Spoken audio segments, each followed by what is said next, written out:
Well, hello there. My name is Ron, and I'll be your presenter today. Thank you for coming to this webinar. It's a pleasure being with you.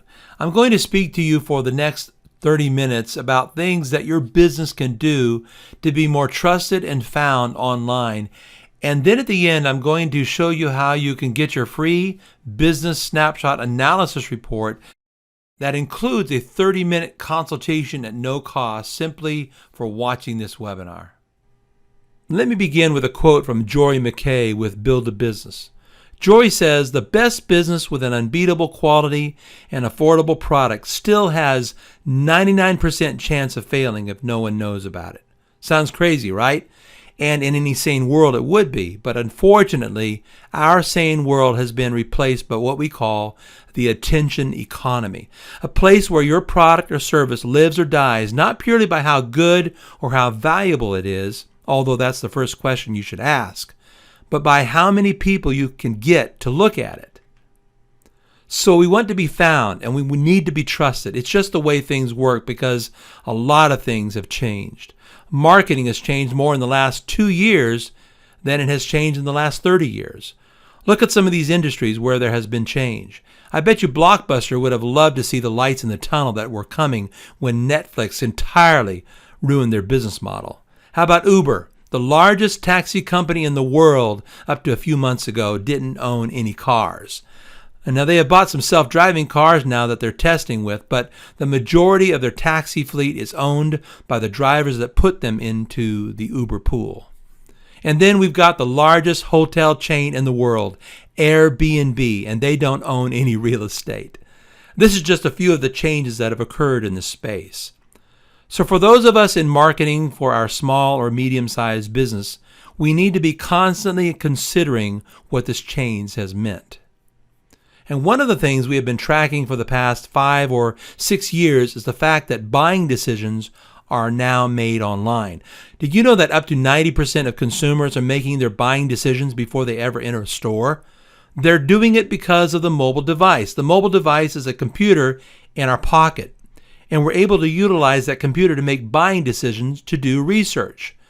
When was the last time you visited a new restaurant or hired a contractor for the first time without looking them up online first?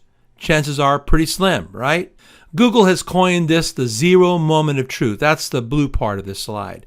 The red is advertising. It's still doing what it always has done. It drives stimulus in a product or service. And when we get to the research phase, that is the problem. Business people all over the world are asking, what in the world has changed? It used to be so simple. I would just run an ad and I would get some business. Well, everything changed when we were able to research. And then when we had the ability to research, we just started to research even deeper. A consumer will go to 15 different places to research their buying decision before they ever walk into a store. So the zero moment of truth, which is a phrase that was coined by Google, is vitally important. So what does this mean and what are the risks for you? So we have a business traditional buying funnel. So the idea of the buying funnel is it's been around for 100 years.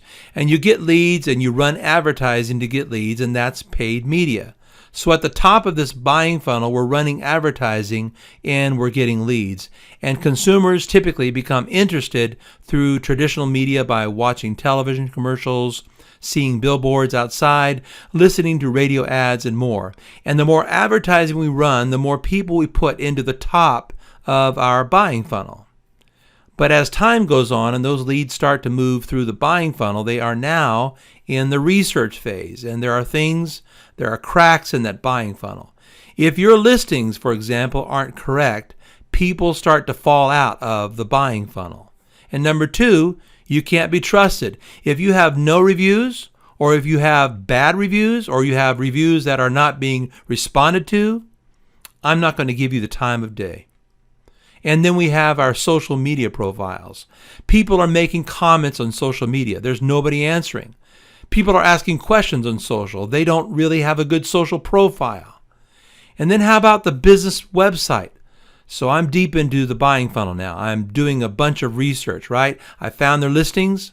I checked out what their reputation looks pretty good. I looked at their social media, and now I go to their website. I might want to buy.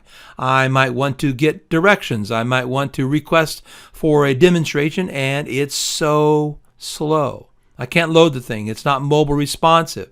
There's some problems there. Any one of these items are cracks in the buying funnel. And those consumers are running out. And where are they running? They're running to the competition that sells the exact same thing. Buyers are fickle. There's no loyalty left, or very little. They're looking for the next great thing, and they're looking for problems in that buying funnel. That's what research does. So we're digging really deep. We're looking deep into the products and services we're buying. So when those leads leave and go to the competitor, where do they go? Do they go into the top of the buying funnel? They don't. They go to the tail. They've already done their research, and they end up in the other person's buying funnel, but way deeper, and they're much closer to making a purchase. So that was nice of you.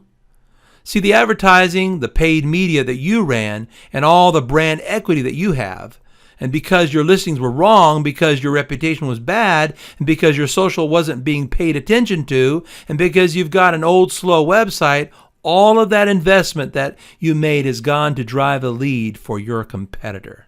Thank you very much. See, the fastest way to increase your marketing budget is to use your competitions, because what advertising is doing is driving awareness for a product or service, and then when the research phase happens, it's anybody's guess if you're not paying attention to your virtual doorway. There are 4 pillars to the virtual doorway. Every business has one: listings, reputation, social, and website. Your listings, it's pretty simple. It's what you have on your business card. It's your name, address, phone number. It's your hours of operation. It's your photos. It's your videos. And for some businesses, it's their menu or brochure. All of that information can live on a listing site. Listings is your business digital footprint. It's what you say about yourself. Would you ever hand out a business card with an incorrect phone number? Of course not. Then why would you let an incorrect phone number exist online where arguably more consumers could see it? And we've got this digital shadow, your reputation. It's what people are saying about you. Yes, it's on social, other places, it's on review sites, and now listing sites are starting to add the ability to lead reviews. And so that reputation, your word of mouth, is a very important piece of the puzzle. Take a look at the example on the left. On Facebook, Amy updated her status and is clearly unhappy with the McDonald's on 8th Street. But she didn't tag that location or leave a review. And this is just a status update. Comments like these are very difficult for business owners to find, let alone respond to. And then businesses' virtual doorway is on social media. It's on across a different number of categories. The latest numbers show us that 1.59 billion users on Facebook worldwide. That's why it's the granddaddy of them all. And of course, we've got search engines, we've got Yelp, we've got Pinterest. All of these places are very important that we have a good virtual doorway on social. And then we've got websites. Websites, mobile responsive. So it looks great on a phone or a tablet or a desktop. And the other one that's becoming extremely important, make sure it's fast to load. We have a very short attention span as consumers. Did you know that the average attention span of a consumer is 4 seconds? And the average attention span of a goldfish is 7 seconds? So we need to make sure that we have a fast website, getting us the information we need quickly. Can I find the hours of operation? Can I find the phone number? Can I find the address right on the home page? Are social links right on the home page? All of those items make up the virtual doorway, the 4 pillars of the virtual doorway. And I want to dig deeper into that because there's some tactics we can use, and I promise that when you leave from this webinar, you're going to have some things that you can do that will make your business more found and trusting, and you're going to want to take some notes. In listings, let me mention briefly that after this webinar, we're going to give you a free snapshot of your business. It's a business report that provides an MRI business scan that shows you the health of your online presence, and it looks at your online presence and grades your visibility and then offers solutions for you to fix it. And in listings, a lot of businesses, in fact, the vast majority of them, fail miserably with their listings. With listings, you have incorrect listing data, meaning you've got wrong phone numbers, wrong addresses, no website listed in places, and with that inconsistency of listings, you're not able to be found. So if it's on a specific listing site and you've got the wrong information, or if I go to Yelp and I've got the wrong information, that's one thing.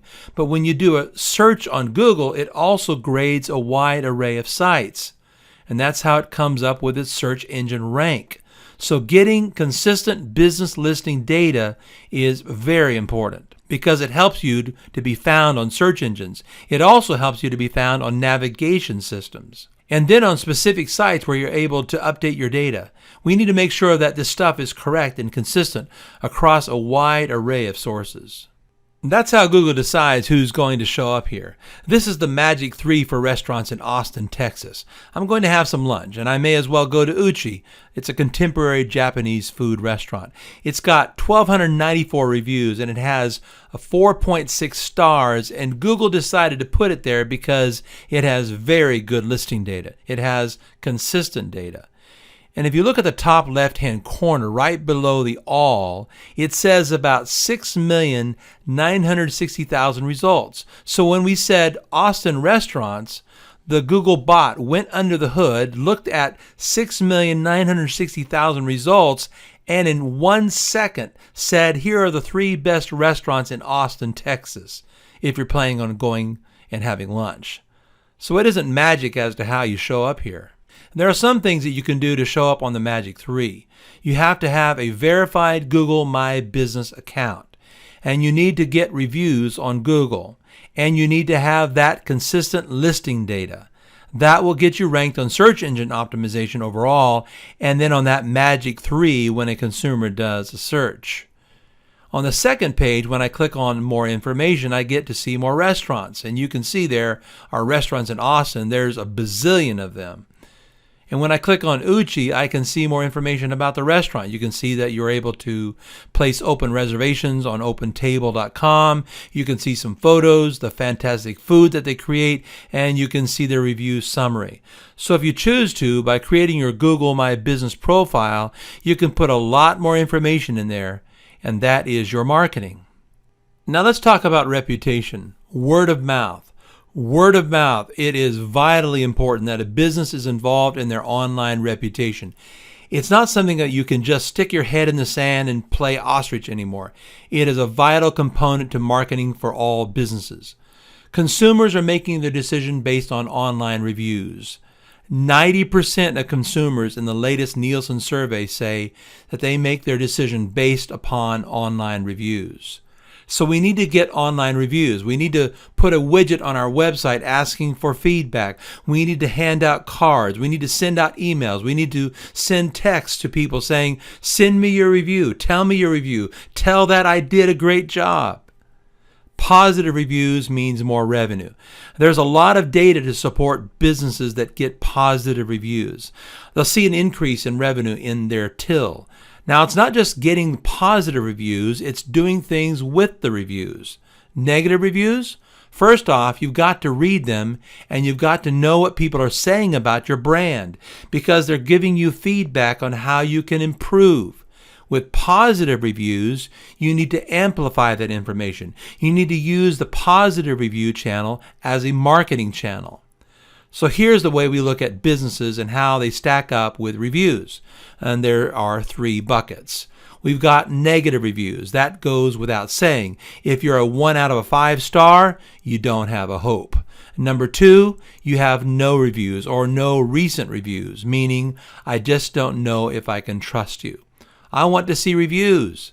If I see business with no reviews, then I say, are they even in business? If I see a business that has positive reviews from 2 years ago and none today, I go, what happened? Did management change and now they're doing a horrible job? And number 3 is we've got businesses that have tons of reviews and they're doing nothing with them. A healthy, unmanaged review pipeline. So the first question that I always get asked is, how do we respond to negative reviews? And you're going to want to make some notes here. Here is a scientifically proven way to respond to a negative review. The first piece Say you're sorry whether you are or not. And this is not the place to get in an argument with a customer. You don't want to argue with somebody online. Arguing with a negative reviewer online is like fighting with a pig. You both get dirty and the pig likes it. Just say you're sorry and then start to move into leaving some marketing message. Here's another one. Sorry you had a bad experience. This must be an isolated incident. You know, we've won the Chamber of Commerce Award for the best customer service 3 years in a row, and we want to keep it that way. Our number one goal is 100% customer satisfaction. And my name is Ron. I own the place. Here's my phone number. Give me a call. Now, the one thing that I don't like in a negative review response is something that looks canned. I don't like it. It's like the canned letters I get from certain people. I want to know that the business is engaged in customer service. It has to be real. You see, the thing about online today and the virtual doorway is that we're more apt to engage in the virtual doorway of a business than the actual doorway of the business. But online, the business owners don't think they should do the same things that they do in real life. So if I went into a store and started complaining and leaving a negative review live, what would happen?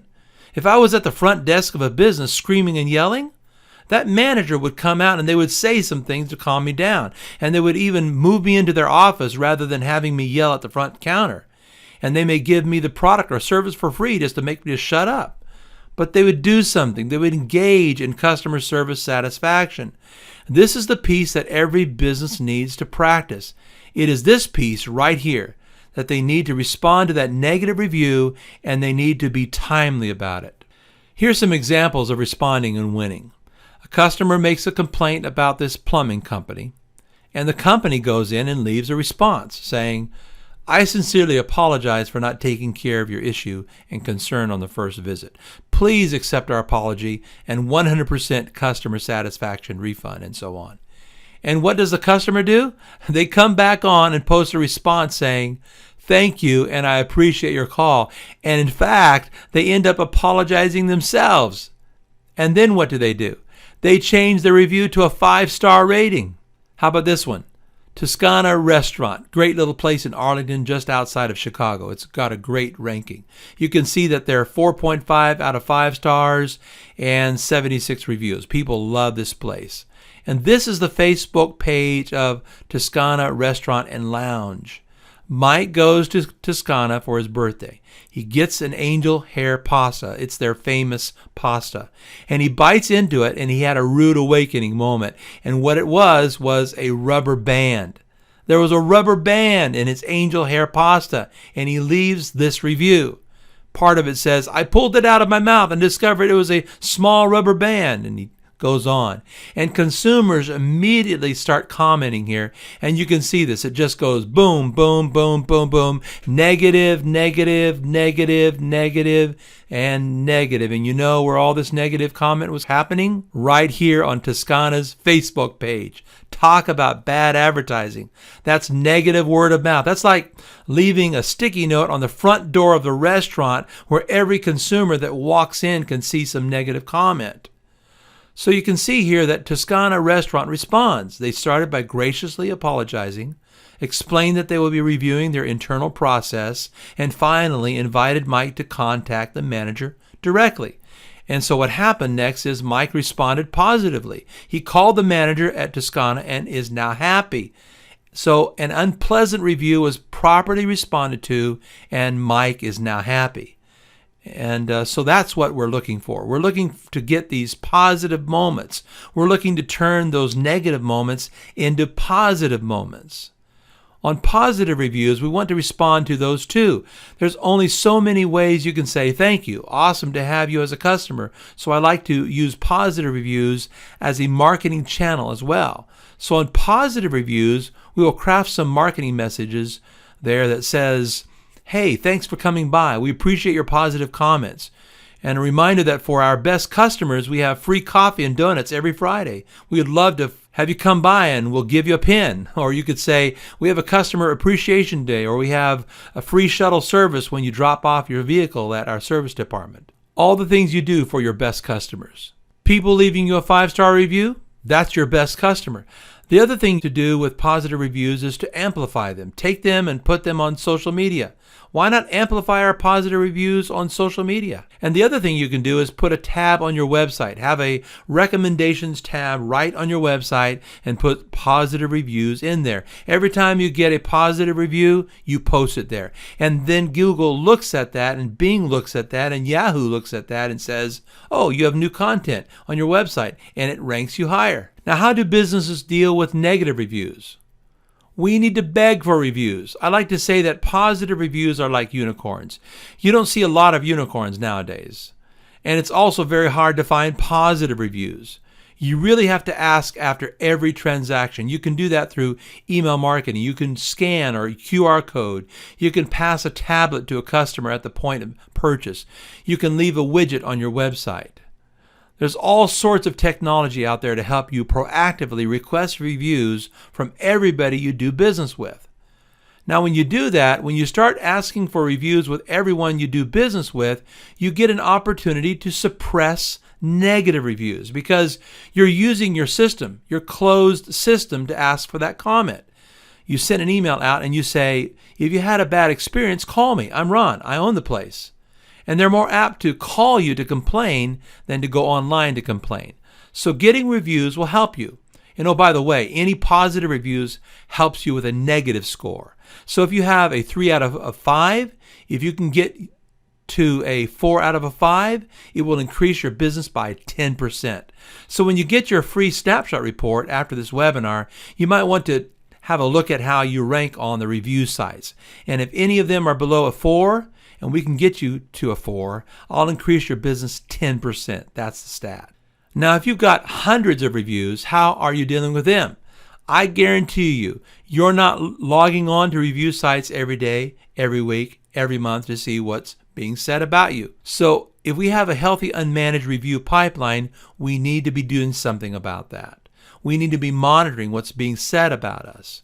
We need to hear all the comments. So when somebody says something about us online, it would be great if we just got an email notification. So for an auto dealer, there's 13 different sites they can be listed on. And don't forget about positive review. If a good customer leaves a glowing 5-star review, it can't get any better than that, right? Well, actually it can. And here's why you should always respond to a positive review. It's the polite thing to do. If a customer gave you a compliment in real life, you would say, thank you. It's only polite. And with an online review, the compliment is public, so be extra nice. Reinforce the positive because everyone is looking. 92% of consumers now read online reviews. The public, including potential future customers of the business, may read this review, and replying to the review is a chance to speak to these people too. And this is the perfect opportunity to connect with a customer and leave some subtle marketing, like a recommendation for the next time they come in. And we need to aggregate all of that and get an email alert because reviews are excellent management tools. When somebody leaves a review about a business, it tells us something about that business. In the good reviews, it may tell us the things that they love about our business.